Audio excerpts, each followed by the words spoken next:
Political news, sports news, crime news કે તમારા રાજ્યના સમાચાર, તમારા શહેર, તમારી આસપાસ બનતા ભ્રષ્ટાચાર, હવે દરેક ખબર પર રહેશે અમારી નજર. અમે બનીશું તમારો અવાજ. દરેક સત્ય, દરેક સમાચાર જે જનતા સાથે જોડેલી હોય. ગુજરાતનો સર્વશ્રેષ્ઠ ન્યૂઝ ચેનલ.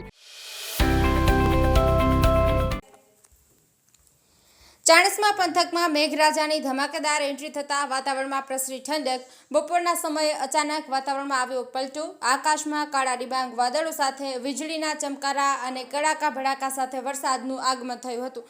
શહેરના કેટલાક વિસ્તારોમાં પાણી ભરાયા. લોકોને ચાલવામાં પણ મુશ્કેલીનો સામનો કરવો પડ્યો છે. ભારે ઉકળાટ બાદ વરસાદ શરૂ થતાં ઠંડક પ્રસરતા લોકોએ ઠંડક અનુભવી હતી. શહેરમાં રૂપેશ્વર રોડ પર દર વર્ષની જેમ ચોમાસામાં વરસાદી પાણી ભરાવાના કારણે રાહદારીઓ થયા પરેશાન.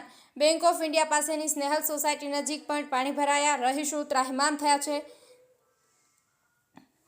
કમલેશ પટેલ, પાટણ.